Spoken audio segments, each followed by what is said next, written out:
السلام علیکم دوستو، میں نے سوچا کہ چلو آج بات کرتے ہیں کرونا پر۔ تو کرونا تو اصل میں کیا ہے، اس کی پیچھے کیا کہانی ہے، ہر بندے کا اپنا رائے ہوتا ہے، اپنا ایک سوچ ہوتا ہے۔ تو میں نے سوچا چلو میں اپنا آئیڈیا لوگوں کے ساتھ شیئر کرتا ہوں، اور اردو میں اس لیے بنا رہا ہوں آج کا ویڈیو کہ زیادہ تر لوگ سن لے، کیونکہ ہمارے پشتون بھائی بھی سمجھتے ہیں اردو، اور باقی پنجابی بھائی بھی سمجھ جائیں گے جو میرا میسیج ہے کہ ایک تجزیہ ہے، اس طرح بولو۔ تو یہ کہاں سے شروع ہوا، یہ کیا کہتے ہیں اس کو، کرونا شروع ہوا چین سے، اور چین کے اس شہر سے، مطلب دنیا کے اس شہر سے یہ وبائی مرض شروع ہوا جو دنیا کا سب سے بڑا آبادی کے لحاظ سے سمجھا جاتا ہے۔ ہاں، پھر اگر دیکھا جائے تو جدھر بھی اگر ایک وبا آتی ہے تو جدھر پہلا سٹارٹ ہوتا ہے، جس علاقے سے، جس ایریے سے زیادہ نقصان اسی ایریے میں ہوتا ہے، اسی جگہ میں ہوتا ہے، اسی شہر میں ہوتا ہے، کیونکہ ادھر اس کے لیے پلاننگ نہیں کیا ہوتا ہے پہلے سے، کیونکہ وہ تیار نہیں ہوتے اس کے لیے کہ مطلب ہم اس کے ساتھ کس طرح فائٹ کریں گے، اس کو کس طرح کنٹرول کریں گے، اس کو کس کس چیز کی ضرورت ہے، اور یہ ان کی کون سا دوائی، مطلب اس کے لیے ہم لوگوں پر استعمال کرے کہ لوگ اس سے بچ سکے۔ تو اس وجہ سے لوگوں کے ساتھ پلاننگ نہیں ہوتے، تو وبا اس شہر میں زیادہ ہوتی ہے۔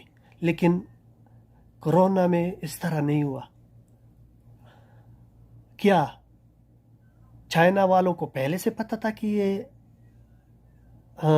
اس طرح وبا آئے گی؟ اس میں کوئی شک نہیں ہے کہ یہ وبا نہیں ہے، یہ وبا ہے، بہت خطرناک وبا ہے، اور یہ بھی زیادہ تر لوگ اب سمجھ گئے ہیں کہ یہ وبا لائی گئی وبا ہے، انسان کی بنی ہوئی ایک وبا ہے۔ تو اگر انسان کی بنی ہوئی ایک وبا، اور اس کی کچھ وجہ ہے نا، جو میں کہہ رہا ہوں کہ اس کی کچھ مطلب ریزن ہے کہ اتنا جلدی کیسے کنٹرول ہو گیا۔ اگر یہ قدرتی وبا تھی تو پہلے سے پلاننگ نہیں تھا چائنا والوں کے ساتھ، تو سب سے زیادہ نقصان چائنا والوں کو ہوتا، لیکن اس طرح نہیں ہوا۔ تو یہ ایک وجہ یہ ہے کہ یہ وبا انسانی وبا ہے، انسانی ہاتھوں سے پہلا ہوا وبا ہے، پہلی ہوئی۔ تو یہ تو ہو گئی یہ بات۔ دوسری بات کہ یہ نقصان کس طرح، مطلب کس کا نقصان ہوا اور کس کا فائدہ؟ ایسا تو نہیں ہے کہ سپر پاور کا تاج ابھی چائنا کے سر رکھا جاتا ہے، امریکہ سے چین کے چائنا کے سر رکھا جاتا ہے، یہ مجھے تو ایسا ہی دکھتا ہے، اور میرے خیال میں تو 100%، 99% تو ہے۔ اس کے کچھ ریزن ہے۔ ایک ریزن وہ ہے جو چائنا میں شروع ہوا اور نقصان امریکہ میں ہو گیا، اور زیادہ تر ہمارے یوٹیوبر بھائی یہ کہتے ہیں کہ نہیں، یہ 5G کا جنگ ہے، امریکہ 5G لے کر آ رہا ہے، تو اس لیے۔ تو ہمارے پشتوں میں ایک محاورہ ہے، دا تانو بیزونوا اور دلسو زنجیر یوڑو۔ 5G کے لیے اتنا بڑا نقصان امریکہ خود کا کر رہا ہے، جس وجہ کے اوپر امریکہ آج سپر پاور ہے۔ اس چیز کا بنیادی ختم کیا ہے اس کا؟ شیل کمپنی، ڈیزل پہ، اس کے اوپر وہ سپر پاور بنا ہوا ہے، اور اس کا وہ دیوالیہ ہو گیا، برباد ہو گیا اس کا سپر شیل۔ اگر وہ کرتا تھا تو اتنا نقصان کرتا تھا 5G کے لیے؟ کیوں 5G چائنا نے لانچ نہیں کیا ہوا ہے پہلے سے؟ برطانیہ میں کیوں لانچ نہیں ہوا ہے؟ ابھی امریکہ کر رہا ہے تو پوری دنیا تو ویسی تباہ و برباد ہو گئی کہ خود بھی برباد ہو گیا سب سے زیادہ، اور سب سے زیادہ نقصان امریکہ کا ہوا، انسانی اور مطلب معاش دونوں نقصان امریکہ کا سب سے زیادہ ہوا ہے۔ کیا یہ تو اس طرح تو نہیں ہے کہ یہ جو لوگ ہیں یا جو ادارے ہیں جس کی جو امریکہ کے سر سیرا رکھا ہے یا تاج رکھا ہے سپر پاور کا، کیا وہ ابھی چھین رہا ہے امریکہ سے؟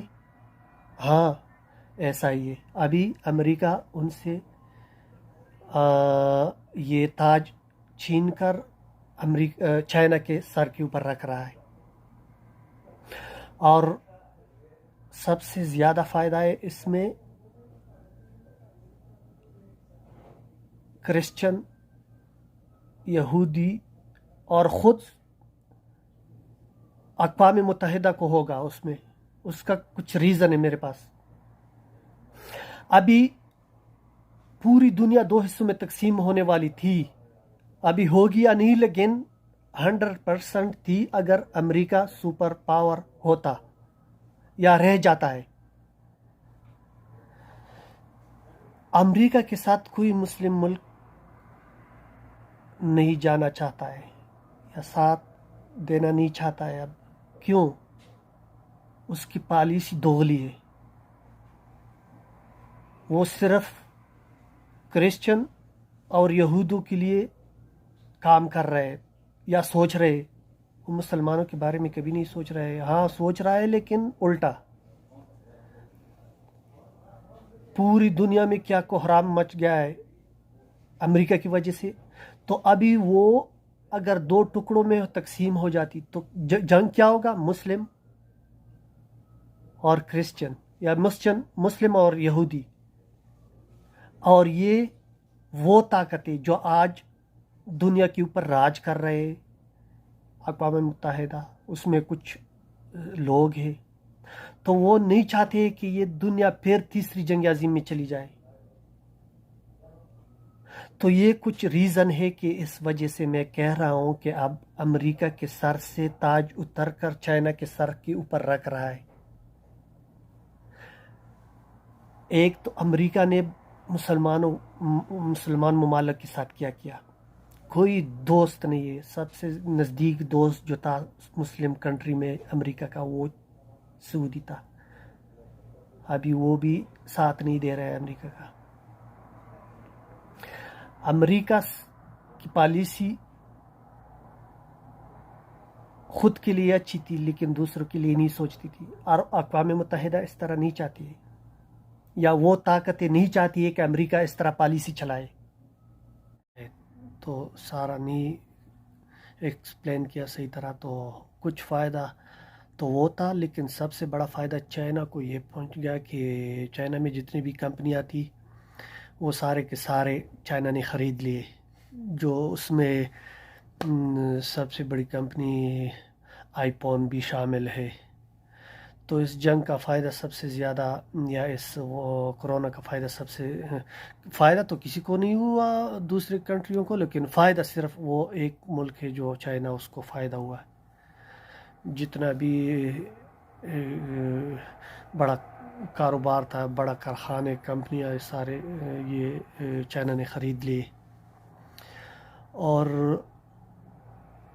ایک دوسری بات اور وہ یہ کہ اگر وہ OIC بن گئی تو دنیا دو حصوں میں تقسیم ہو گئی، اور جب دو حصوں میں تقسیم ہو جاتی ہے دنیا تو لازم پھر کچھ گڑبڑ ہوگا، کیونکہ ایک طرف وہ نہیں مانیں گے کچھ اس طرح باتیں، دوسری طرف یہ نہیں مانیں گے، ہم اقوام متحدہ کو نہیں مانتے، کیونکہ اگر وہ اقوام متحدہ نے مسلم ممالک پر پابندیاں لگائے تو کوئی پرواہ نہیں کریں گے یہ، کیونکہ یہ آپس میں اپنا تجارت کریں گے مسلم کنٹری، کیونکہ 56 ممالک ہے، سب سے زیادہ ممالک دنیا میں جو ہے نا یہ مسلم ممالک. تو کسی کو یہ ڈر نہیں ہوگا کہ ہمارے اوپر پابندی لگ جائے گی، اپنی مرضی کی حکومت چلائیں گے. تو اس ڈر کی وجہ سے بھی اقوام متحدہ نے، یا مطلب وہ طاقتیں جو نہیں چاہتی کہ توازن گڑبڑ ہو جائے، مطلب اس کا توازن برابر نہ رہے، نہ رہنے کی خطرہ ہو، تو وہ نہیں چاہتے کہ یہ امریکہ رہے، کیونکہ امریکہ اس طرح نہیں چلاتے نظام کو جس طرح چلانا چاہیے، یا جس طرح انسان کو ضرورت ہے کہ دنیا میں امن ہو، تو اس طرح امریکہ نہیں چلاتے. تو وہ جو اس کے اوپر ہاتھ رکھے ہوئے وہ کنٹری ابھی نہیں چاہتی، یا یہ وہ طاقتیں نہیں چاہتے کہ امریکی کی طاقت برقرار ہو. تو اس کو، اور چائنا کی سب سے بڑی بات یہ بھی ہے کہ دنیا میں واحد کنٹری ہے کہ یہ کسی مذہب کو نہیں فالو کرتا ہے. چائنا صرف انسانیت کو فالو کرتا ہے، کسی مذہب کو فالو نہیں کرتا ہے. تو وہ ڈر بھی ختم ہو جائے گا کہ اس کی طرفداری کرے گا یا اس کی نہیں کرے گا، کیونکہ وہ فالو نہیں کرتا ہے کسی مذہب کو. تو یہ انفارمیشن تھی جو آپ لوگوں کے ساتھ شیئر کی.